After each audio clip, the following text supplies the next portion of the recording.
అక్బరుద్దీన్ దాదాపుగా 2012లో నేను అదే చూసినాను. యాక్చువల్గా 2012 అంటే నేను అప్పుడే చదువు కంప్లీట్ చేసుకొని తిరుగుతా ఉన్నా. అదే 2012లో మనోడు మాట్లాడిన మాటలకి మీరే కేసు ఫైల్ చేసిర్రు అని చెప్పేసి నేను చాలా సందర్భాల్లో విన్నా, చూసినా కూడా. అసలు ఆ సిచ్యువేషన్ ఒకసారి మా కోసం.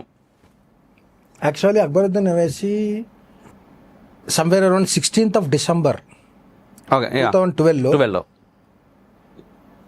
నిర్మల్లో he was addressing a public meeting.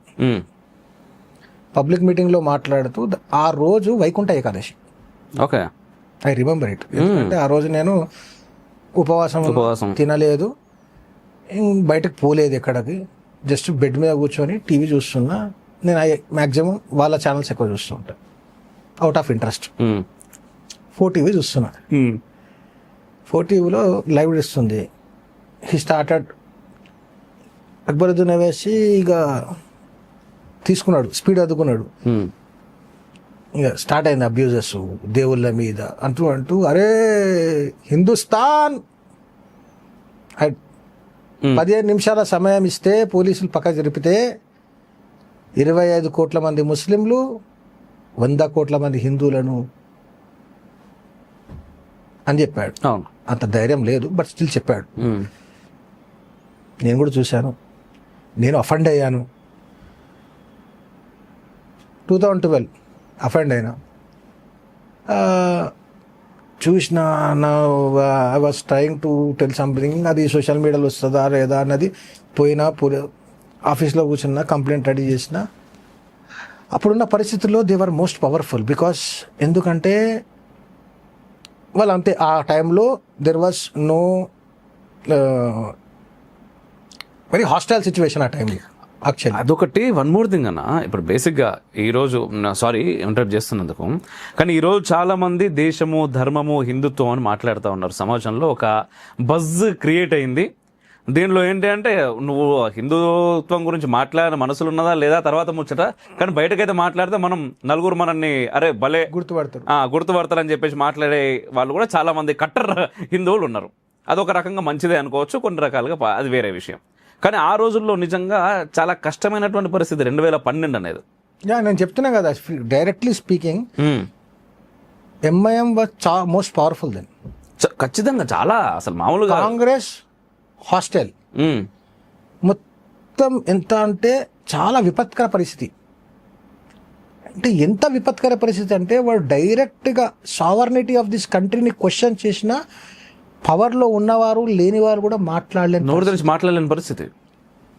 ఆ 16th రోజు చూసిన పోయినా కంప్లైంట్ తయారు చేసిన, కానీ వాడు వాడిన పదాలన్నీ టిపికల్ ఉర్దూ పదాలు. నాకు అర్థం కాలే. నాకు తెలిసిన వన్ ఆఫ్ మై ఎల్డర్, అంటే చాలా పెద్ద మనిషి ఆయన, ఈ వాజ్ మెంటర్ యాక్చువల్లీ. ఓకే, ఆయన తీసుకొని పోయినాను నా ఒక 10 నిమిషాలు, హాఫ్ అన్ అవర్ నీకు టైం కావాలని ఆఫీస్ తీసుకొని పోయి యూట్యూబ్లో స్పీచ్ ఆన్ చేసి ఆయన ఉర్దూ పదాలు మాట్లాడుతుంటే ఆయన ఉర్దూ విని, I was Urdu expert in Urdu, writing, reading and everything. ఆయన ఉర్దూ స్పీచ్ వినిపించి పాజ్ చేసి ఆయన ఉర్దూను నాకు తెలుగులో చెప్తే దాన్ని ఇంగ్లీష్లో ట్రాన్స్లేట్ చేసి కంప్లైంట్ తయారు చేసి,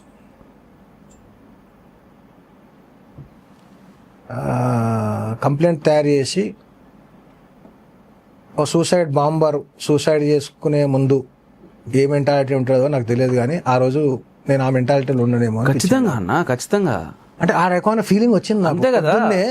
రెడీ అయిపోయినా ఆ రోజు కంప్లైంట్ ఫైల్ చేయాలి. That was 28th of December 2012. ప్రపంచంలో కంప్లైంట్ వేస్తున్నట్టు నాకు ఒకరికి తెలుసు. మీరు ఎవరు చెప్పలేదా? చెప్పలేదు. ఇంట్లో కూడా చెప్పలేదు. చెప్తే ఏమంటారు? వద్దంటారు. ఏమంటారు? ఫస్ట్ చెప్పలేదు. ప్రిపేర్ అయిపోయినా నేను. ఐ కంప్లైంట్ ఫైల్ చేయాల్సిందే, ఎందుకంటే నాలో తట్టుకోలేకపోతున్నాను. లోపల నాకు అది రగిలిపోతుంది. బయట ఎవరు మాట్లాడారు? కాంగ్రెస్ గవర్నమెంట్లో ఉంది, కాంగ్రెస్ మాట్లాడతలేదు. భారతీయుల కోసం, భారతదేశం కోసం సభ పెట్టుకుంటా అంటే కమ్యూనల్ లెన్స్లో చూసి ల్యాండ్ ఆర్డర్ ప్రాబ్లంగా చూస్తున్నటువంటి పోలీసులు కూడా ఆ రోజు silent, intelligence silent, SB silent. ఎందుకు సైలెంట్ ఉంది అంటే నీ నుంచి ఎటువంటి ప్రతిఘటన లేదు, ప్రతిఘటన లేదు కాబట్టి లేదు, వాస్తవం. ఎస్, వాడు మాట్లాడిండు, నువ్వు సైలెంట్ ఉన్నావు కాబట్టి ఇది not law and order problem కాదు కాబట్టి ది ఇగ్నోర్డ్ ఇట్. మరి దీన్ని లా అండ్ ఆర్డర్ ప్రాబ్లం చేయాలా అంటే ఎట్లా చేయాలి? లీగల్గా చేయాలి. లీగల్గా చేయాలి.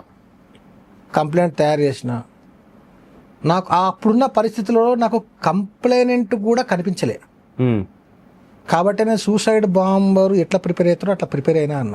ఆ కేసుకు నేనే కంప్లైనెంట్, నేనే అడ్వకేట్. తయారు చేసిన పోయినా కంప్లైంట్ ఫైల్ చేసిన, ప్రైవేట్ కంప్లైంట్. కంప్లైంట్ తీసుకొని చూసిండు, నన్ను ఇట్లా చూసిండు, ఎస్ఆర్ నంబర్ చెకంపూట అని పంపించి పోయింది. చెకంపూట అవి వచ్చింది, ఎవరికి చెప్పలేదు, ఇంకా ఎవరికి తెలియదు కూడా ఆ విషయం. జిరాక్స్ కాపీ కూడా ఒక దగ్గర పోయి వాడు చదువుతుంటే, నువ్వు అవసరం లేదు ఫస్ట్ జిరాక్స్ తీ, ఉల్టా పెట్టి జిరాక్స్ ది అని తీపిచ్చిన. తీసుకున్న, కంప్లైంట్ ఫైల్ చేసిన, ఎస్ఆర్ నంబర్ అయ్యింది, చెకంపూట అయ్యి ఫర్ కన్సిడరేషన్ అయింది. ఆర్గ్యుమెంట్ చెప్పమన్నాడు, పోయి డైరెక్ట్ చెప్పిన, this is what all happened, police fail to register the FIR suo motu, కాబట్టి I have come to this court to not to direct the police to register the FIR. అంటే why అన్నాడు. పోలీసులు వాళ్ళ మీద చేసిన ఎఫ్ఐఆర్లు చెత్తబుట్టల్లో ఉన్నాయి. ఎఫ్ఐఆర్ రిజిస్టర్ కాకుండా 307 అఫెన్సెస్లో కూడా చెత్తబుట్టల్లో ములుగుతున్నాయి, డస్ట్బిన్లో ములుగుతున్నాయి. కాబట్టి I don't want this court to direct the police to register FIR and investigate. I want this court to take cognizance and issue summons to the accused directly. Direct one summon పిలిచి కోర్టుకు పిలవండి, కోర్టులోనే trial చేయండి, FIR చేయొద్దని చెప్పిన నేను. ఎందుకు అలా చేయొచ్చా అన్నది. ఎస్, జడ్జిమెంట్ ఉన్నాయని చెప్పి జడ్జిమెంట్ తీసుకొచ్చి ఇచ్చి వేస్తే ఓకే ఫర్ కన్సిడరేషన్ అని చెప్పేసి 30th of 28th was Friday, 29th was Saturday, 30th was Sunday, 31st was last working day. ఆ రోజుకి ట్విట్ పోస్ట్ అయ్యింది. తర్వాత పోయి నేను ఒక దగ్గర కూర్చున్నా. ఇంతని మా కజిన్ ఒక ఆయన ఆంధ్రజ్యోతిలో లీక్ అయింది, అది బయటకి చెప్తున్నా, తెలియదు అప్పటికి, ఇంకా తెలియదు జడ్జికు నాకు ఎవరు మాట్లాడలేరు. అక్బరుద్దీన్ ఓవైసీ మీద కంప్లైంట్ చేసినావా అన్నట్టుండే. అంటే ఆశ్చర్యపోతుంది, కొంత భయం జాలి కూడా కలుగుతుంది మిమ్మల్ని చూసేప్పుడు చాలా మందికి. వాళ్ళకి ఏం కలిగిందో కానీ నేనైతే చెప్పినాగా సూసైడ్ బాంబర్ ప్రిపేర్ అయినట్టు మెంటల్గా ప్రిపేర్ అయిపోయినా. అక్కడ పోయిన తర్వాత అక్కడ కూర్చొని ఆంధ్రజ్యోతి రిపోర్టరు మా కజిన్ ఉండే, టైప్ చేసిన, today I filed private complaint against MIM MLA Akbaruddin Owaisi for his hate speech at Nirmal on so and so date. Court posted the matter on 31st for consideration అని రాసి పంపిన. ఆయన చూసి షాక్ అయి ఫోన్ చేశాడు, నువ్వేనా వేసింది? అవును అన్న. అక్బరుద్దీన్ మీద వేసినావా అన్న? అవును అన్న.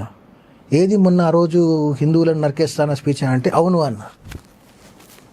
ఎవరైనా చెప్పిరా నువ్వు వేసినావా అన్నాడు. నేనే వేసినా అని చెప్పి. ఎవరికైనా చెప్పినావా అన్నాడు. చెప్పలే అన్న. సరే నేను చూసుకుంటా అని చెప్పి ఫోన్ కట్ చేసి, అప్పుడు వాట్సాప్ లేదు, ఉన్నా అది ఆండ్రాయిడ్ ఫోన్ రేంజ్లో ఉన్నటువంటి వాటికే ఉండే. మన దగ్గర E65 అని క్వట్టి కీప్యాడ్ ఉంటుంది కదా, అది ఉండే, నోకియా. దాంతో టైప్ చేసేసి పంపించేసిన. ఆయన వాళ్ళ కాంటాక్ట్స్ పంపించేసేసాడు. బ్లాస్ట్ అయ్యారు. బ్లాస్ట్ పై అక్బరుద్దీన్ ఓవైసీ మీద కంప్లైంట్ ఫైల్ అవుతా అని న్యూస్ పేపర్లో రావడము, ఇదంతా తిరగడము.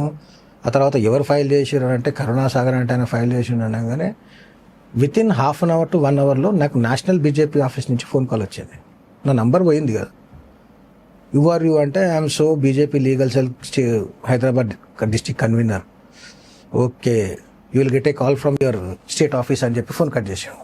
స్టేట్ ఆఫీస్ నుంచి వచ్చింది. వాళ్ళు ఎవరు, ఎందుకు ఫైల్ చేసినావు, ఎవరికి చెప్పినావు, అదంతా ఇవన్నీ అయిన తర్వాత okay no problem everything will good అన్నారు. అయిపోయిన తర్వాత దాన్ని నేషనల్ మీడియా తీసుకుంది, టైమ్స్ను. అప్పుడు టైమ్స్లో అర్ణగోప్ సార్, టైమ్స్ను, NDTV వీళ్ళంతా తీసుకోవడము, వాళ్ళందరూ అక్కడికి రావడం, ఇంటర్వ్యూ ఇవ్వడం, ఇదంతా జరిగింది. తర్వాత వాట్ హ్యాపెండ్ అనేది ఇక థ్రెట్ కాల్స్ రావడము. తర్వాత ఇమ్మీడియట్గా అంటే బయటకు వచ్చిన తర్వాత మిగిలిన అందరిని పక్కన పెట్టారు. ఫ్యామిలీ నుంచి వచ్చిన రెస్పాన్స్ ఏంటి? మా నాన్న బండ బుద్ధులు తిట్టిండు అవుట్ ఆఫ్ లవ్. అంతే కదన్నా. ఎందుకంటే ఎవరికైనా భయం ఎవరు ఏమనలేదు యాక్చువల్లీ. ఫాదర్ ఒక్కడే వైల్డ్ గా రియాక్ట్ అయ్యి తిట్టేసిండు. ఆ తిట్టడం కూడా ఎట్లా అంటే నేను మా ఇంట్లో కూడా చెప్పలేదు. కంప్లైంట్ ఫైల్ చేసిన తర్వాత కూడా అప్పుడు ఇంత పెద్దగా సోషల్ మీడియా లేదు, టీవీలో వచ్చడం ఏం లేదు. అవును నిజం. అప్పుడు అంతా డెడ్. ఖాళీ తక్కువ మందికి తెలుసు. వాళ్ళు అరే ఫైల్ చేసినామంటగా, ఓ రైట్ అన్నారు, అయిపోయింది. రాత్రి వచ్చేసిన, తిని పడుకున్నాం. పొద్దున లేచిన పేపర్లలో front line pages, front page articles అన్నీ. మా ఇంటికి సంఘ శాఖ వాళ్ళు వచ్చారు కార్యక్రమం చెప్దామని. ఎస్. వచ్చి కూర్చున్నారు. నేను కూర్చొని మాట్లాడుతున్నా. మా నాన్న పైన పేపర్ చూసి కిందికి వచ్చి తిడుతూనే ఉన్నాడు ముంగట. ఏమైంది భయ, ఏమైంది, ఎందుకు తిడుతున్నారు అని అడిగారు సంఘ వాళ్ళు. లేదు ఇట్లా రాత్రి నిన్న అక్బరుద్దీన్ మీద కేసు వేసిన, అందుకే మా ఇంట్లో తెలియదు తిడుతున్నారు అని చెప్పి. అట్లా నా మంచి పని చేసినామని చెప్పి వెళ్ళిపోయారు. ఆ తర్వాత రియాక్షన్ ఎట్లొచ్చిందంటే, మా ఇంట్లో ఎప్పుడో రెంట్ ఉండిపోయిన వాళ్ళు పేపర్ చదివి మా ఇంటికి వచ్చి అప్రిషియేట్ చేసిపోయాడు ఒక ఆయన. అప్పుడు నుంచి కొంచెం మా ఇంట్లో ఓకే ఓకే అనుకున్నారు. దాని తర్వాత పరిణామాలు చాలా జరిగినాయి. Yes yes yes. అదో different struggle, that was different thing. But Hindu సమాజం నిలబడ్డది అప్పుడు.